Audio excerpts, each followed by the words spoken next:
From the commentator's box right to In the Wheels, a very warm welcome to Tim de Vries and hello again to our old and new listeners.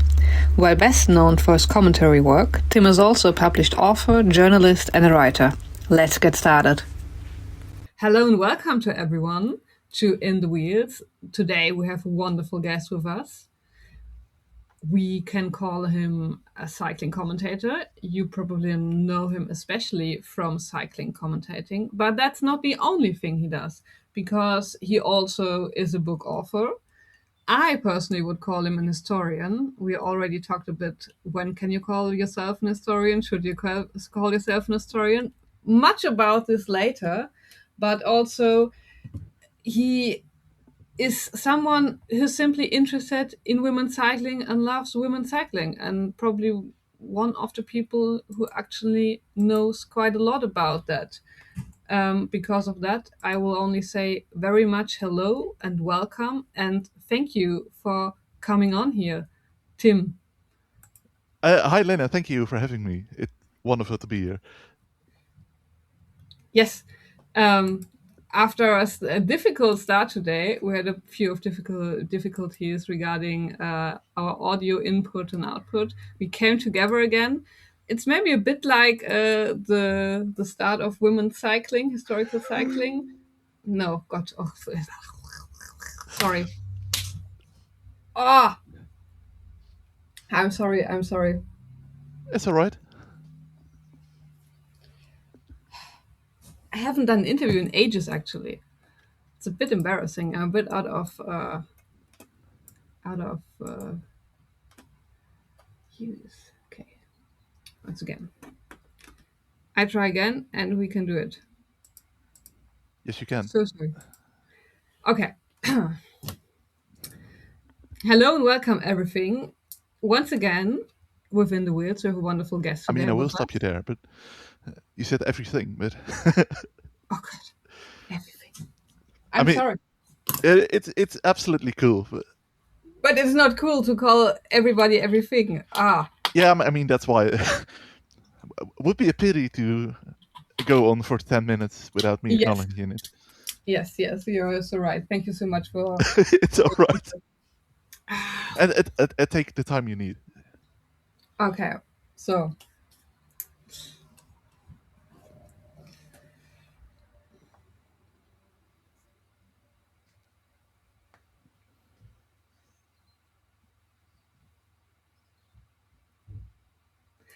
Hello, everybody. Welcome once again to In the Wheels. Today, we have a wonderful guest with us, Tim de Vries. He's mostly probably well known to you as a cycling commentator on Eurosport, or is it HBO Max now? I'm not quite sure how it is in the Dutch-speaking world currently. He's also an author, and I personally would call him a cycling historian. Hello. Hi, Lena. It's a pleasure to be here. Thank you for having me. Yeah, it's a bit of both actually. So it's both HBO Max and Eurosport, but we'll gloss over that. We will gloss over that. All right. Thank you for coming on, for getting here. We already had a bit of small conversation before our official recording due to some technical difficulties, and I think we will have today a wonderful talk. So, for our listeners who maybe don't know you yet, because maybe they don't speak Dutch, or maybe they've been sleeping under a rock, could be both. Who are you, and how did you get into cycling? So yes. Hello everyone. I'm Tim. I'm 33 years old, I think. Yeah, 33. Yeah. I'm from the Netherlands indeed, and I've been a fan of cycling since since I was 3, basically. I mean, you fall in love with it during the Tour de France, and it just goes on like that. There was also a criterium. And still is actually a post-tour criterium. I don't know if you know about these in Germany actually, but probably a few. We have them as well. Yeah. I mean, there are a few, aren't there? Yeah. But anyway, always in the village, so it's always a spectacle seeing them. And I mean, that also connects with the origin story of how I fall in love with women's cycling. I think the year was 2006. Yeah, in the local post tour criterium, there was also a women's race. So me being a young strappy lad shows up, and I think I'm gonna enjoy myself. And what I got was an absolute masterclass from one Marianne Vos. You might have heard of her. Just a bit, just a bit. Yeah, I mean, she's quite alright for a bike rider, isn't she? But yeah, what she did was absolutely amazing. The course was about 1.5K long, and she lapped everyone. I think 3 or 4 times in an hour. So it was absolutely mind-boggling what she did. Yeah, I mean, it was mesmerizing seeing her race and seeing how the others desperately were trying to catch up and everything like that. So yeah, it was basically love at first sight because it really was my first sight for women cycling as well. Yeah, I mean, yeah, you love it, don't you? And I mean, it's all got a bit out of hand, uh, but it's all fine. She was really young then, wasn't she? I mean, 2003? Yeah, I might be misremembering the year, but she was. Yeah, I mean, she was crazy young. But you definitely, I mean, you more or less grew up together with Marianne was in cycling. I mean, Yeah, I of course heard about her, and I couldn't tell you when I first heard about her, but she definitely had already won some world championships when I first heard about her.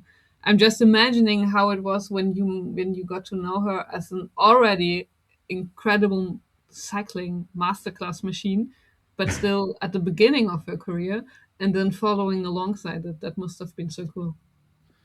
I mean, yeah, seeing a legend like that in front of your eyes without even really knowing that at the time, but I think he was. Yeah, the year might have been 2006. Now that I think about it, but I think she was already world champion in cyclocross. But well, I mean, I mean,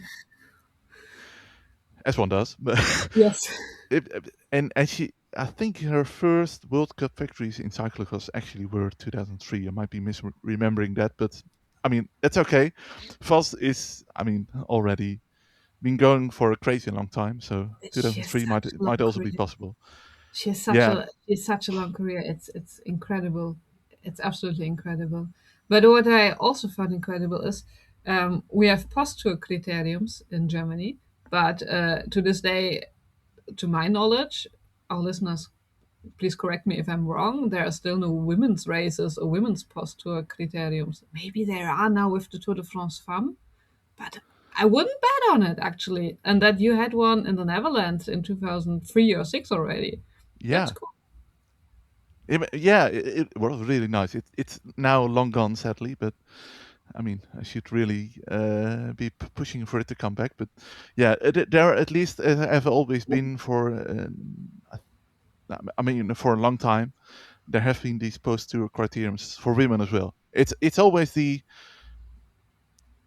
warm-up program, but I mean, they're there, so at Yeah, least they are there's there. that. Yeah, That's something that is even today not that often. I mean, it's sad that we have to say they are there.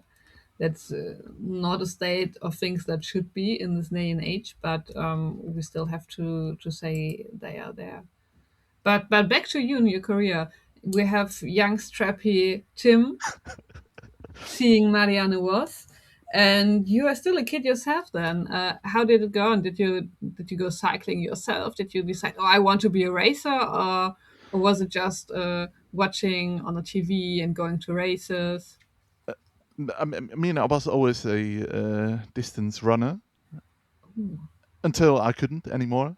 My knee gave in, and well, all sorts of other things happened, which I uh, won't bore you with. But no, I mean, I was never really a racer myself. But yeah, I mean, I like a bike ride. it's very pleasant. Um, yeah, but yeah, how it turned into a career. Yeah, I mean, I started doing local radio. That's been a big factor. In commentating the post-tour criterium. Actually, that was one of my first ever things. Um, uh, very tense. No one knew. No one knew the winner, of course. Um,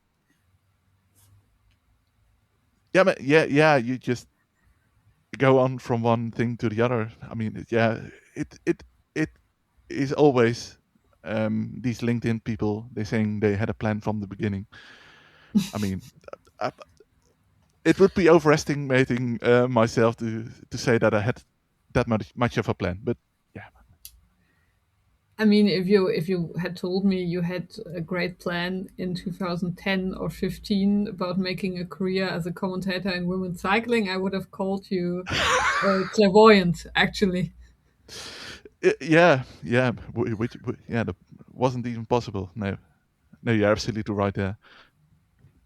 And when was the time you could actually focus on being on women's cycling as an opportunity, as a job? And I'm guessing it was around the last 5 years, or was it possible earlier? Yeah, I mean, I'm having to do all sorts of other things on the side to, I mean, get some money basically. But um, I really made the conscious decision to start following some more. I think it was about 2009 or something. I mean, it progresses on with every year, but it was really one of the conscious things that hey, these women are cycling, and well, no one is really talking about it. Maybe there's something in it to bridge some gaps. So, I mean, then, well, about 8 years later, I think I started working for Wielerflits, the uh, very very big Dutch website. So doing previews and all that. I mean, yeah, and it's further escalated from there, I'd say.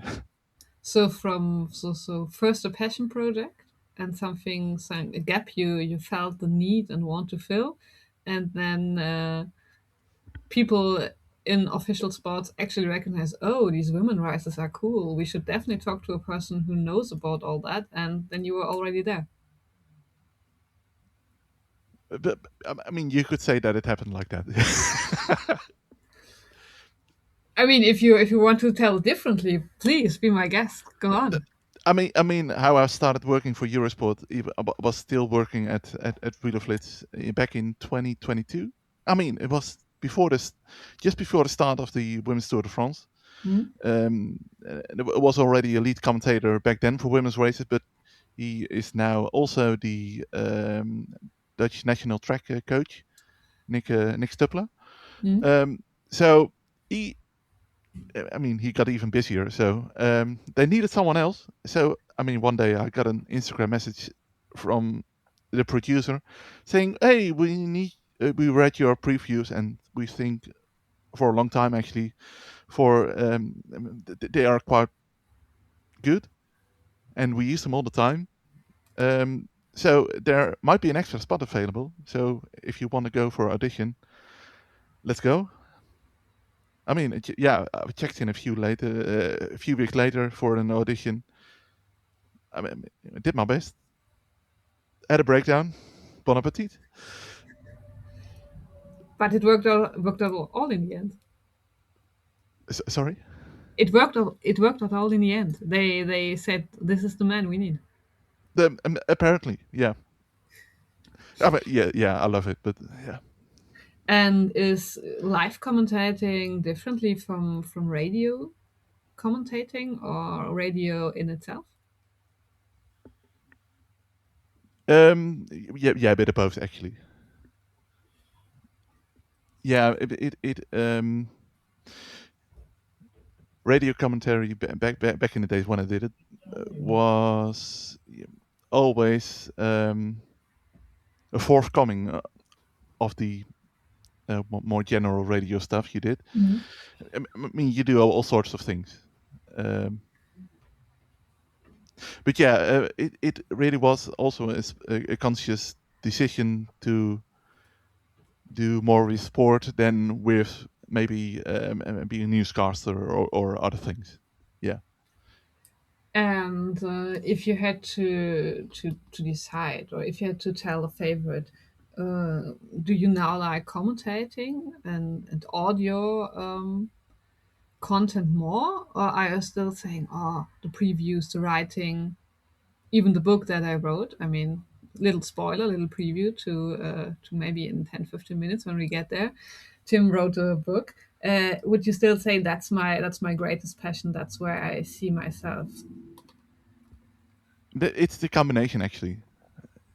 So there is absolute massive joy in just live commentating, and well, what do you do talking about cheese for 3 hours? But no, joking aside, it's also really good to do other things, and it complements the other as well, I think. So it's nice to be well rounded. I mean, at least rounded a bit, I'd say. So yeah, there's just magic in doing all sorts of things and trying to get them come together. And well, sometimes you come across a bit of research and you think, hey, I mean, I could use that for commentary as well. And I mean, there might be a book in this, and well, it's yeah, a bit of that. Do you have a race or that you would say that was my favorite moment to commentate? Ooh.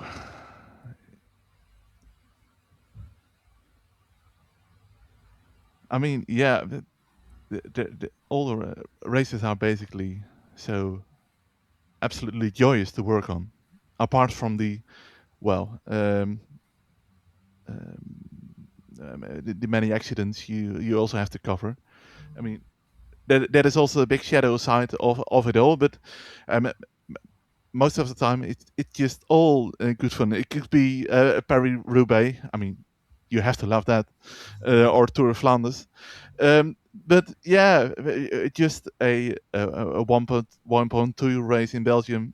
I mean, there's also a lot of joy to get from that. And I mean, sometimes these are even the best races of the year, in my opinion.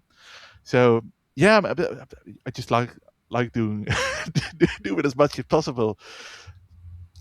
So cycling, you're cycling mad in the positive sense, because every race is different, every race is great, and uh, the the spontaneousness of races itself is what's so interesting, and how it all folds out.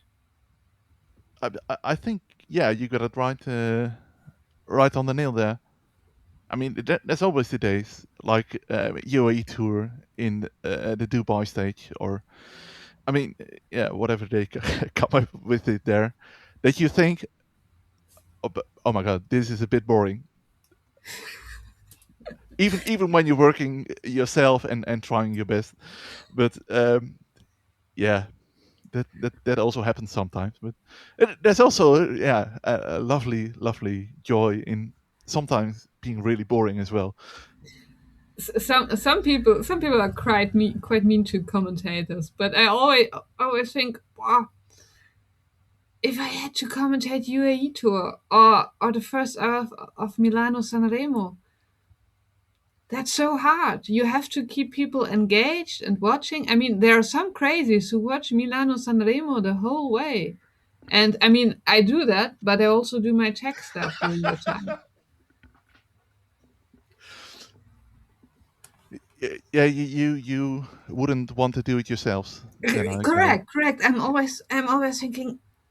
I mean, there are some races like mountain stage in the Giro or in the Tour de France you would love. I mean, every cycling fan would think, "Oh, I could commentate. This is so amazing. I'm the edge of my seat." but also question. I'm almost questioning: would I actually say something sensible there, or if I would just say stupid stuff? But then in Milano Sanremo, I think I would simply fail. I would say when there are hours of nice, beautiful Italian landscape. Okay, that's nice, but there are only so many castles you can talk about. Yeah, yeah. It is a challenge for sure, but yeah, I mean, I could give you a sneak peek about behind the scenes. I got my research for the Vuelta Please do. stages um, coming Friday and Saturday. So you know when this is recorded. Um, I mean, I could give you a little sneak peek of what it entails to in my preparation. So this is, for example, the sixth stage. I mean, you write down the most important details and um, some stories on the side, and there's always riders you can talk about. There's always events in the race you can talk about. There's always last minute things you get sent about the race, or well, you just do this 3 a.m. Google yourself, and you find out crazy stuff. So I mean, like any job, it is something you can also grow into.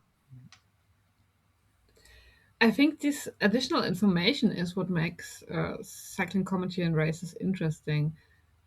Like in the very exciting finish moments of the stage, of course, you won't talk about historical or cultural stuff, but I always appreciate it, regardless if it's in a written article or in a commentary or maybe even in a podcast.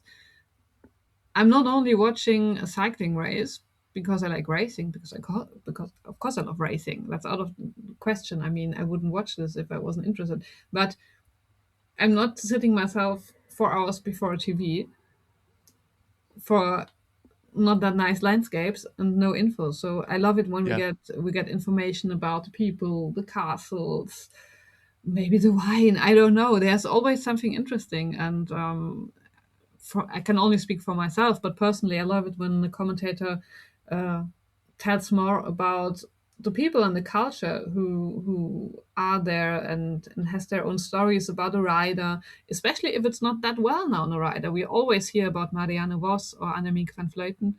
I mean, she's now retired, but about the greats and the bigs, we talk about them even when they are retired. But yeah, about the younger racers, or maybe the helpers, we don't really hear that often. And I love it when commentators can tell some interesting tidbit about them. I mean, listeners of our podcast know that we love the smarter racers and not that well known yet. yeah, yeah. I mean, you do an excellent job. I have to say, it is absolutely yeah, and great what you do. Thank you. No, I'm going to blush a bit. Let's talk more about you. I'm even more. I'm not sure if you want to, but Um, you already showed a bit of your preparation. How much time goes into, for example, the welter preparation? but I mean, yeah. When I did my first broadcast, I made the conscious decision. There it is again. To do it properly. So I've set up full structures of World Tour statistics, and it really goes crazy what you can get from these sort of things. Um, I mean, it's all kinds of records, the biggest time differences. I mean, victories by rider, team and country, and I mean, basically everything what you can imagine. And I've also made the decision to do that with the Grand Tours themselves. So Giro Tour Vuelta. Um, yeah, so that's an ongoing thing, which now I'm quite happy to just after a stage is finished, I'm just typing in the top 10, and then a whole new batch of results get added. Um, so it for me to prep all these results, it doesn't take that long nowadays. But and during the race, there is always well, stuff that might come up to. Um, I mean, it's been a lovely Vuelta for Belgium as well, and since we're doing it both for the Netherlands and Belgium, so we gotta have some extra mindfulness on the Belgian athlete as well. So I've came up with a well, it just this the post it with full of statistics from Belgian Grand Tours. So it's I think it might be the most successful Belgian Grand Tour already. I mean, and all sorts of things, but And do you have like a mega Excel sheet where you put everything from your previous years about commentating, and you can simply put it out now? uh, yeah, you got it nailed once again. Yeah, you don't want to see my raw Excel sheet. It's an absolute anarchy. But I mean, I'm actually curious now. I mean, I will actually send it. Yeah, When I was a student and still had a bit more time, I had this crazy time trial Excel sheet about statistics and time trialing. I sadly don't have the time anymore to put everything in, so it's completely outdated. But I can imagine what you put in there. So yeah, how do you deal with criticism? We already mentioned that some people complain on social media, or I mean on Instagram or something, when they feel, in their opinion, that commentary wasn't deep enough or well enough. Personally, I think that would be difficult for me because completely foreign people uh, decide uh, to simply be mean to me. yeah. I mean, yeah. It is nice to see people being that passionate. I will give them that. Yeah, but like in any job, you got some good days and some days it well just goes all right, and some days yeah you just fumble over a name or a yeah. I mean yeah. I mean it's human work, isn't it? And yeah, not everyone's style is exactly the same. So there's always the since we're doing both Belgium and the Netherlands, I sometimes get criticized for being too much into Belgium since I'm Dutch, and I'm also often said, "Why don't you cheer for Belgians anymore?" Stoeme Hollander is what they always say then.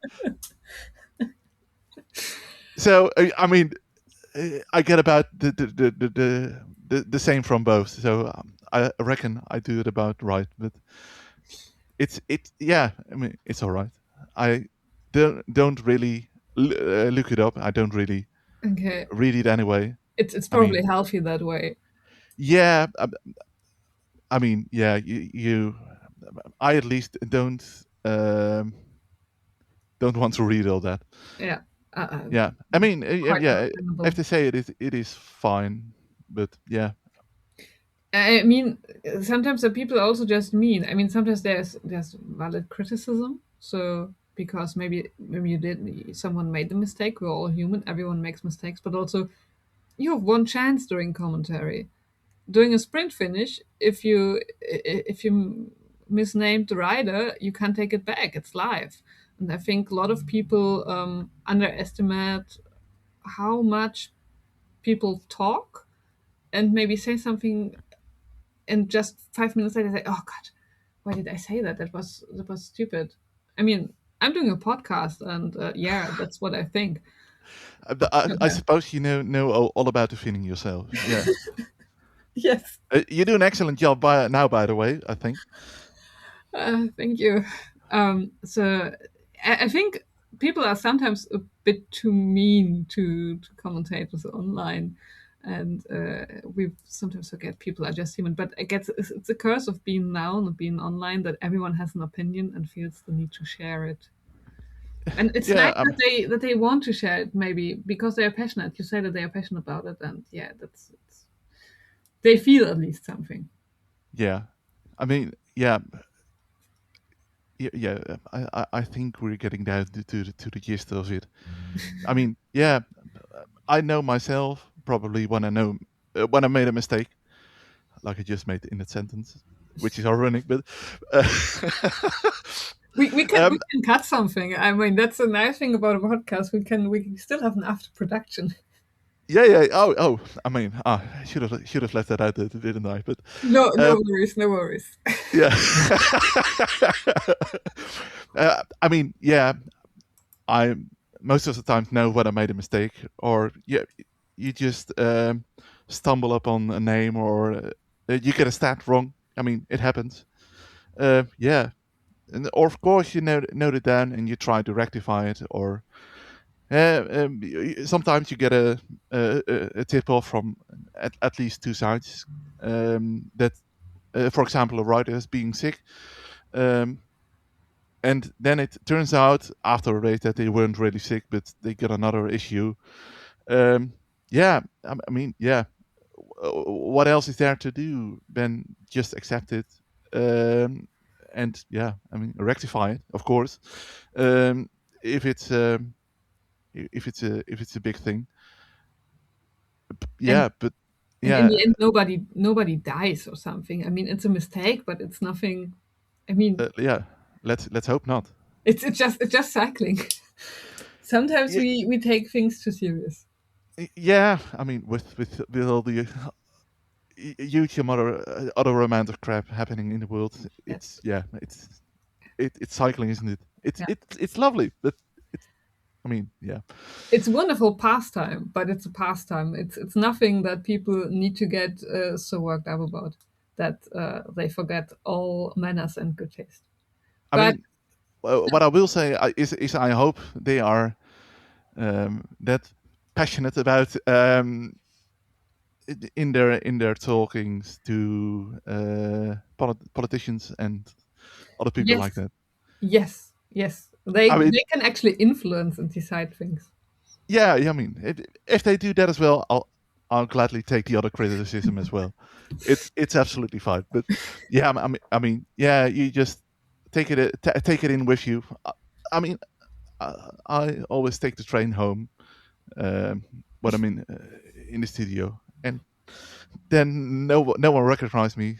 It's absolutely fine. And just go home and I mean, do it again the next time. Yeah. Is there a race you haven't yet commentated that you would love to commentate? Ooh. Um,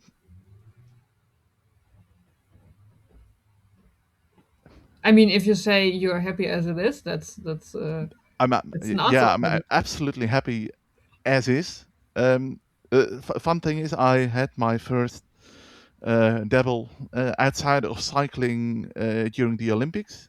Oh, With the Summer Olympics of 24, I did synchronized swimming, which was nice. hmm. But I mean, in the last Winter Olympics, I did the women's speed skating as well. Speed skating Wow! is It's so big in the Netherlands, isn't it? yeah, it's absolutely crazy. So I really love that. So I mean, for any possible employees out there, I would love to do the Elfstedentocht. Yeah, 11 cities tour. I don't know if you heard about it, but it basically 200 kilometers on frozen canals, speed skating in Friesland. Oh, that sounds actually really cool. It is absolutely really cool. I highly doubt if it's ever going to be written again, but if it's ever on again, um, I would love to do that. But other than that, yeah, I mean,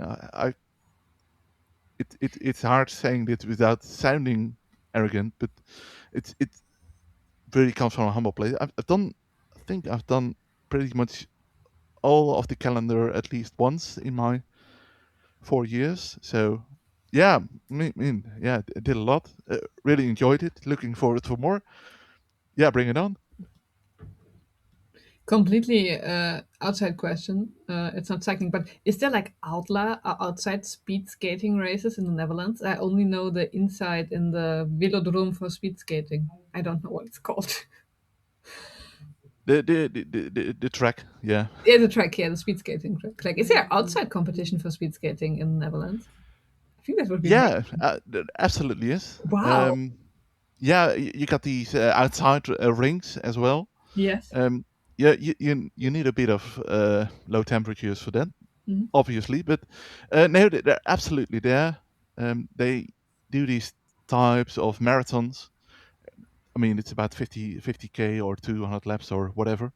But yeah, that is actually quite huge every year. I mean, they mostly do it on the indoor tracks since global warming, um, but on the odd days that it freezes, yeah, it happens. And yeah, there's also the I mean, I've named you the Elfstedentocht, the canal one. It, there's also sorts of other races like it. Mhm. So I mean, you might able to see it in my backyard. It's not far from the track of another big speed skating race. Oh, Also on canals and lakes and the whole shebang. So yeah, there's all sorts of other things. cool. Didn't Yeah, know that. That's really, really cool.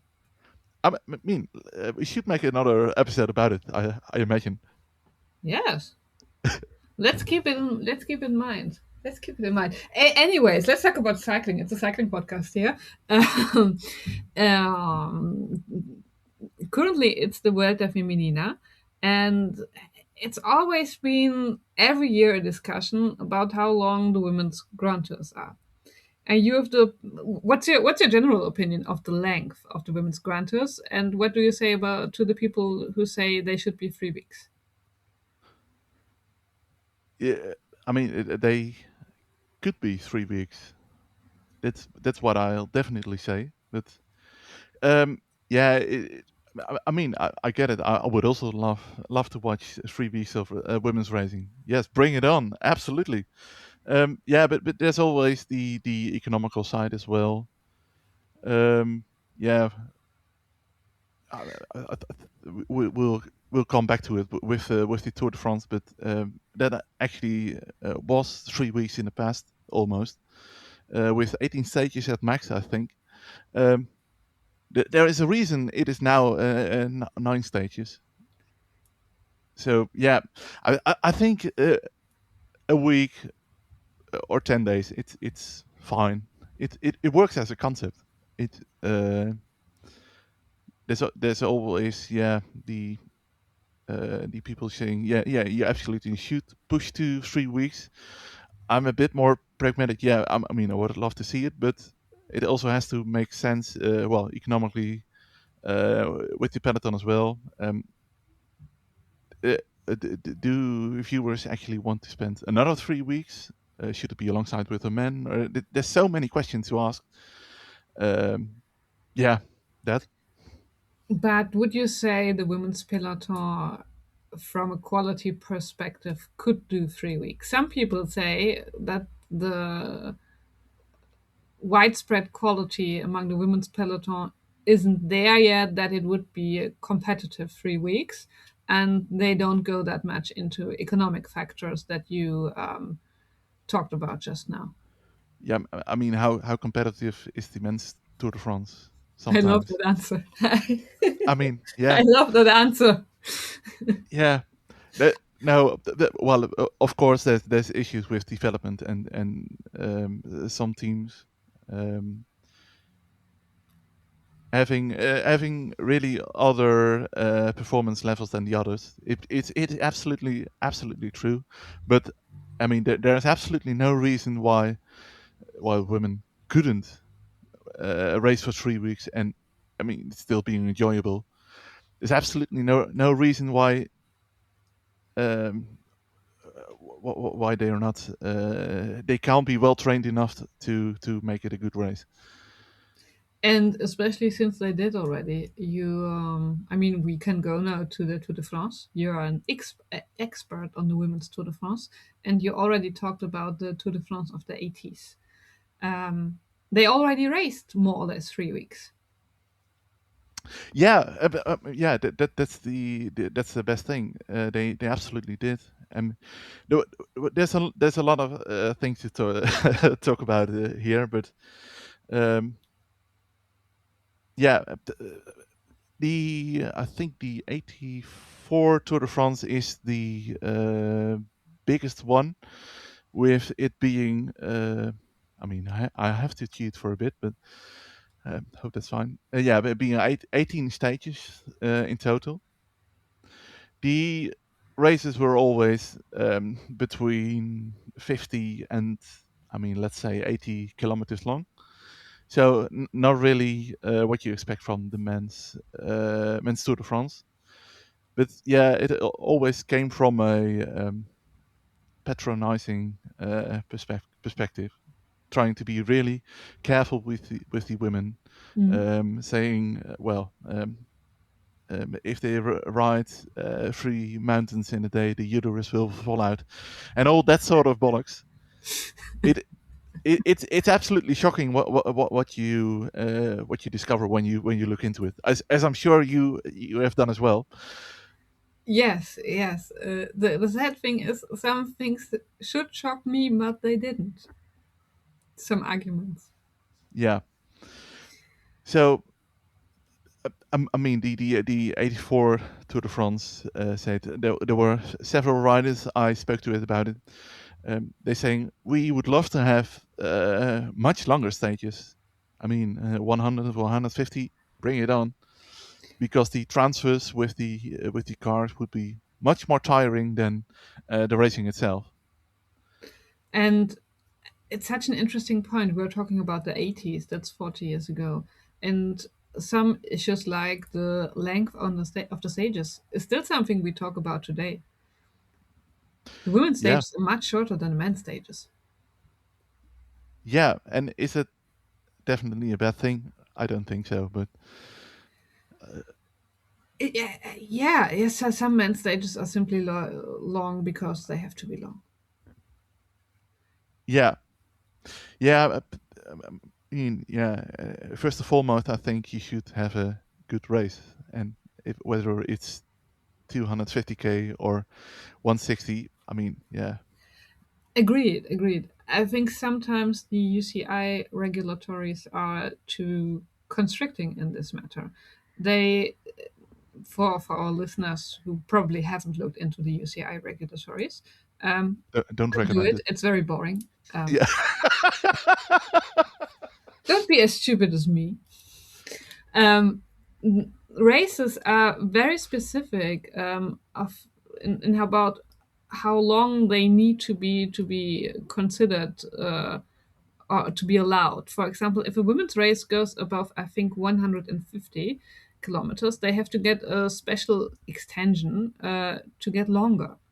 And yeah, if you get shorter, it's not counted as well, because so women's races and men's professional races have to be a specific distance. And for the race organizers, I mean, we would have to talk with race organizers about this. Maybe an idea for a different interview. Um, they have to build a parcours around this. And if you have a men's race that should be in this start town and in this finish town, and maybe they're close together, and there are not that many mountains in this area, yeah. ooh, that will be a long race before we have a sprint finish. Yeah, you always have to compromise, isn't it? Not. I mean, the ideal race would be the ideal race, but it never can be the ideal race, isn't it? There's always towns you gotta um, accept money from for hosting a state finish, so that you can actually hold the race. I mean, yeah, and there's all sorts of other things you gotta keep in mind. Yeah, uh, yeah. I think in general, route builders do quite do a very good job, Yeah. and well, sometimes they just have to give up. But It's yeah, talking about the regulations, actually, it's really something we came across as well in our research as well. It's always been the talk. How long should a race be? How tough should a race be? So yeah, and especially with women's races, it's always women's races that have to have a great guideline for what women can actually do. In I'm speaking a bit, taking a sneak peek here, but it says here for 85, it's races with less than 600 altitude meters should be about 80 kilometers maximum. It will be a really easy race with only 80 kilometers and, well, let's say 500 altitude meters. With plus than more than 1,000 altitude meters, it should be maximum 50 kilometers. So actually, what the Tour de France did back in these days, we're talking about 85 there, was already pushing the limits of the UCI regulations a lot. And you see that with now many other versions of the Tour as well. Yeah. And in the 80s, did the Tour de France Femme run alongside the men's Tour de France, or was Yeah. it in a completely different time frame? Yeah, from 84 to 89, it was basically running alongside the men's Tour de France. There was the odd one out, of course, but for the most part, you could say that it ran alongside. But the funny thing was, it wasn't organized by the men's organizing team, the ASO, was it? Yeah, it was. It was? Yeah, it was actually. It was. It was. Felix Leviton, the organizer back then, who basically had the grand idea. I mean, whether it was his grand idea, you could doubt a bit, but I mean, he was the man who eventually made it happen. Yeah, so he made the decision to run it actually alongside with the men's Tour de France as well. I think you might be. I mean, it's entirely rightly so. You might be confused with the 1955 Tour de France, which was Yeah, that was completely separate. But yeah. in the later 80s and 90s, there was a decoupling of the men's and the women's tour, wasn't it? I wasn't sure. There was also an organizer change. I know that, I think in 91 or 92.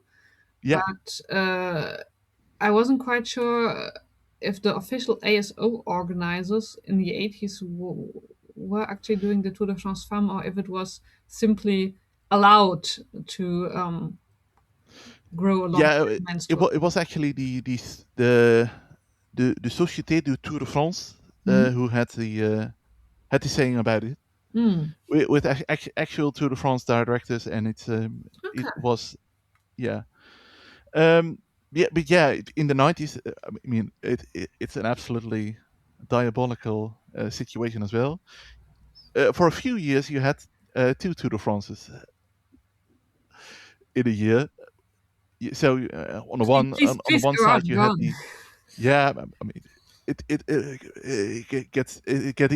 get even more crazier when you delve into the book, but I won't. But let's save the crazy stuff for that. But yeah, you had one side, it was actually still what we now see as ASO or the Société de Tour de France, who still organized the race with the Tour of Europe, basically Tour of the European Community. That one, which later evolved into the EU.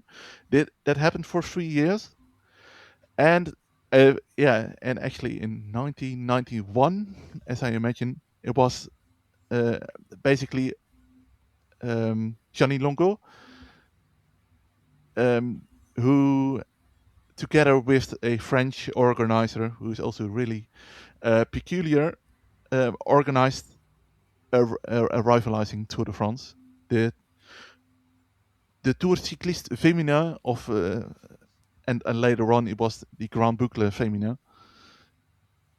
Féminin International. So yeah, for a few years you had him actually running not alongside, but a few weeks apart. That it is also really interesting. Yeah, after '93, the EU was basically formed, and there was no further contract for a cycling race.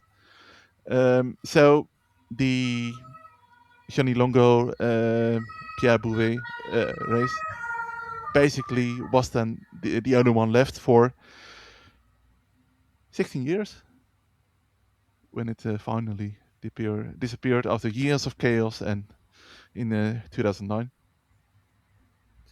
I mean, I'm skimming through a lot, but Yes, yeah, yes. it's a For lot to pack in, of everyone course. who's now saying, "Ah, that sounds interesting," you've actually written a book about that.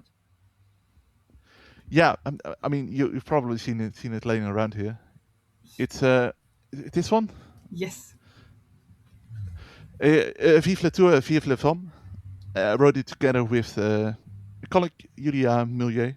Should acknowledge her as well. Um,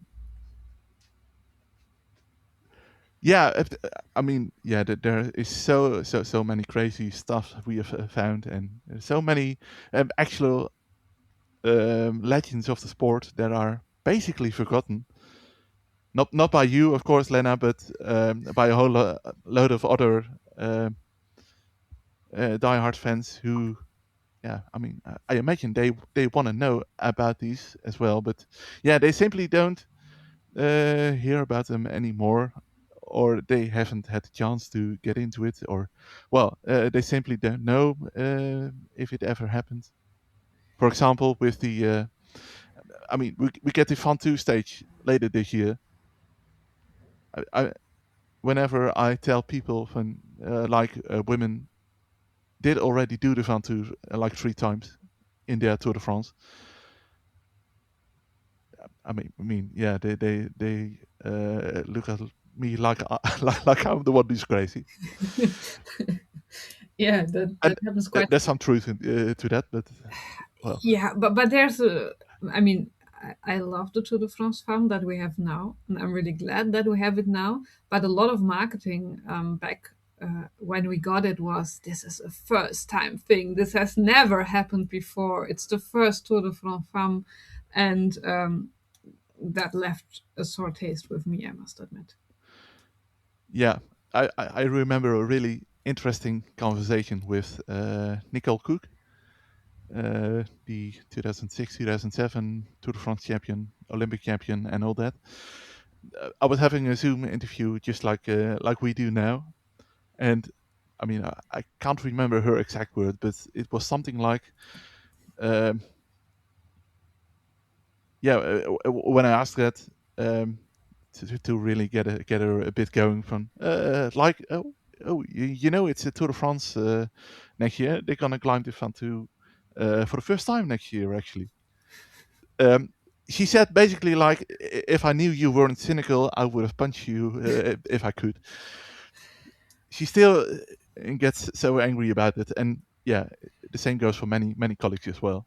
Yes, and with right. I, of course, I can only imagine being a professional athlete in the 80s, in the 90s, in the 2000s, and being an incredible rider. I mean, these were incredible riders, and they just had the ill luck to be active in a time when the public and media decided we don't care, and then later, when everyone suddenly cares, it's swept over, forgotten, buried. Yeah, yeah, absolutely. Yeah, and you alluded to it yourself, like with ASO deciding what is the Tour de France and what is not, or acknowledging that some races happen, but oh no, it's definitely not a Tour de France. But yeah, well, let's just say the riders saw it differently Yes, back in these days, yes, because ASO did nothing, and there were others who did try to get something going. Yeah, you notice a lot of love as well for the things they did in the past,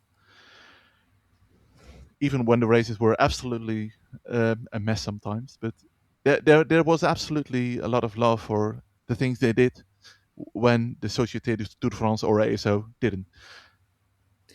It's also narratively a bit worrying because it's always this women didn't have this, women couldn't do this, and now we can, and we should all praise them. And of course, we should praise the athletes and also the organizers. We can praise them as well that they do this now. But the narrative that women didn't do this is simply wrong. Women always did this, even when it was forbidden. I mean, we can Yeah, go further back in time when it was still forbidden. I mean, in I mean, I'm living in Germany, and in West Germany, cycling was forbidden for a very, very long time for women. Germany even organized a world championship in the 60s uh, and needed to feature a women's race because there was already a women's world championship. But there were no West German women at the start because West German women still weren't allowed to participate in road cycling races. That's crazy. yeah, yeah, and there's all sorts of these stories, aren't there? Yeah. Yeah, it's yeah, I mean, yeah, you know the feeling well yourself when you delve into it and really try to get to grips with what might have happened. It's absolutely um, yeah, crazy to think about it. Yeah. And when we in this day and age bury the women further who already did this in times where it was probably much harder, I get so angry. I must admit, I get so angry when I'm And I love you for it. I'm so frustrated and angry by it. And the people probably don't know better because it's simply there's next to no published literature about it. But yeah, there's your book. I we need to get it translated into English at least. It's only available in Dutch. I mean, that's great for everyone in the Netherlands and Yeah, Belgium. But yeah, yeah, I personally would struggle very much reading in Dutch. I need to admit, and I have it rather easy with German as my native language and fluently in English. yeah. I'll be honest. We sent the book to whole lot of athletes we talked about. I talked with actually for the book as well, like Fabiana Luperini, Nicole Cook as well, Emma Pooley, and all of these athletes who were very happy to work with us. But yeah, when someone like Johanna Somariva receives the book only knowing Spanish and Basque, yeah, there's not a lot of chance she's gonna get for actually understanding it. So Yeah, yeah, I mean, actually, I mean, of course, I would agree with you that it should be translated in English. yeah. Yeah, would be We lovely. can we can hope that there will still be some translations someday. Yeah, I mean, yeah, I think a lot of water needs to get through the Thames before it happens, but you never know. Anyways, um, Anyway, if you had to introduce one historical cycling woman you have written about to our listeners, who is it? ooh, oh, that's a moral dilemma, but um, I can't only ask the easy questions. I have to sometimes ask a few difficult questions. absolutely fair enough. But now, one of my favorite athletes I really got to know a lot better was now. I mean, I will mention two. The one I won't delve into is Maria Canins, the famous champion from the 80s, Mm. winner of three Tour de France. Absolutely bonkers what she did. Still the one with the biggest time victory gap in a stage of the women's Tour de France. It's absolutely mind blowing. Almost 9 minutes and 17 seconds. I do out of my head, but uh, Maria Canins is absolutely someone you should read up on. And with her, it's actually good that there are quite a bit of pieces of literature about her, and even documentary. But The one I was the woman I would love to talk a bit more about is the first Dutch winner of the women's Tour de France. Go on. I mean, yeah, I might even ask you, do you know her?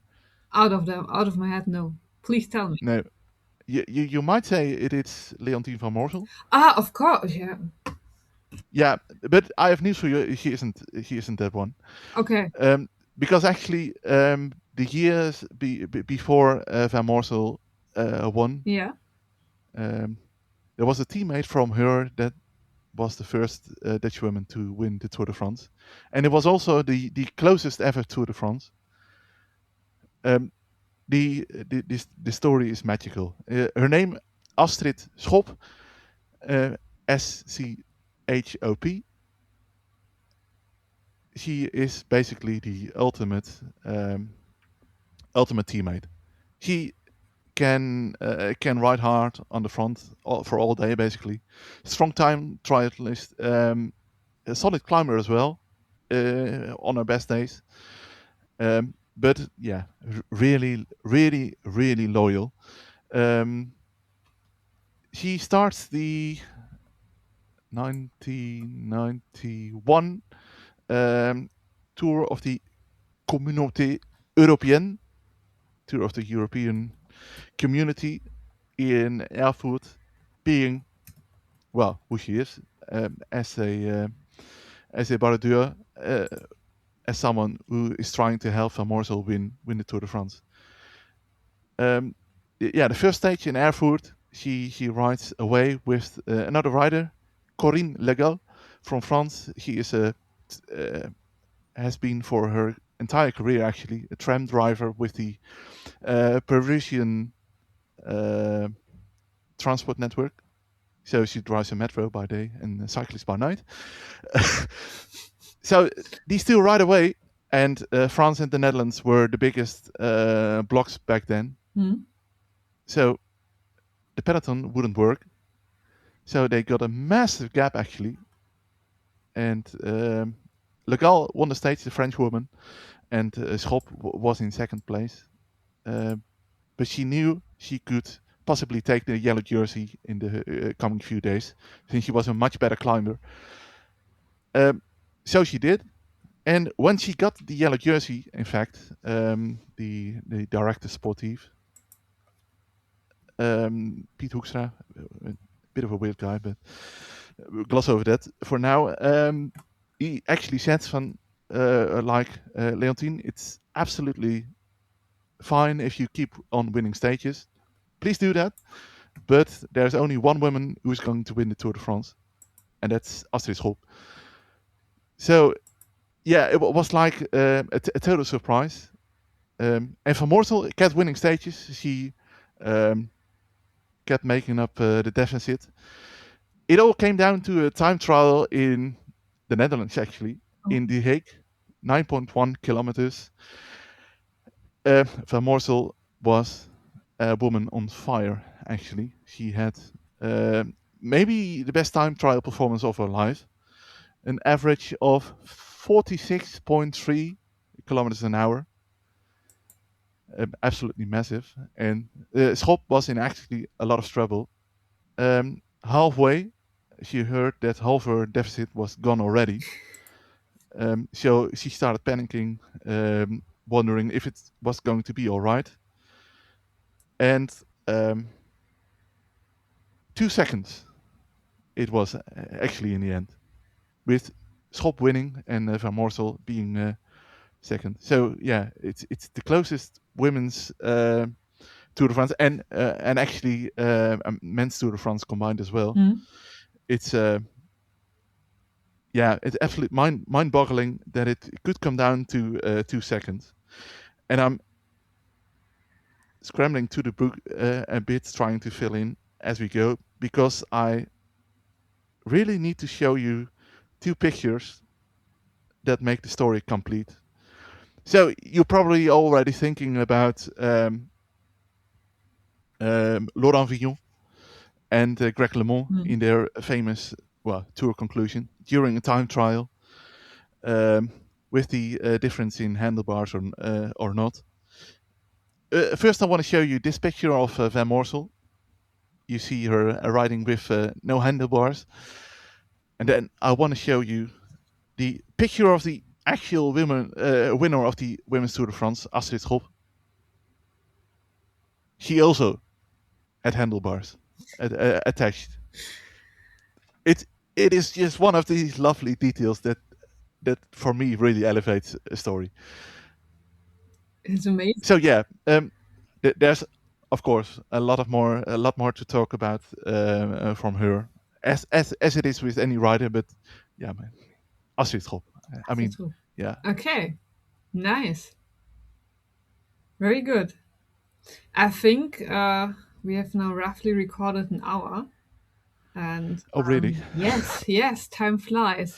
And I think we have to call it quits now, because I sadly still have something to do this evening. But thank you very much. I loved our talk. I hope that maybe we'll someday continue our talk about acid groups and Oh, yes, please. our riders. I'm a bit annoyed. Oh, let's do it. I loved it, and I hope that we can continue on like this. And maybe when we talk next time, we have some great developments in women's cycling we can talk about. Just one thing. We're recording before the Vuelta. Do you have something to say about the next stages of the Vuelta? I'll be honest. I didn't. I was so engaged, as you would imagine. I haven't even seen the result yet. So Me neither. yeah, it's the end of the 5th stage, and it looks like there was a bit of a accident. We had enough accidents already. Yeah. Oh, yeah. It's horrible, isn't it? Yeah. Yeah.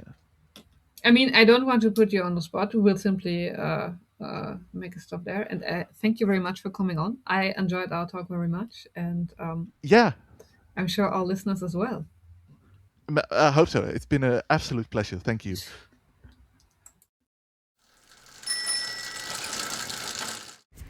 Thank you all for listening. Go, give Tim a follow on Blue Sky on Instagram. His handle is Tim Feast. It would also be absolutely lovely if you could give us a like or a comment. It helps the algorithm magic, and if you don't want to miss our next episode, hit the follow button. See you soon!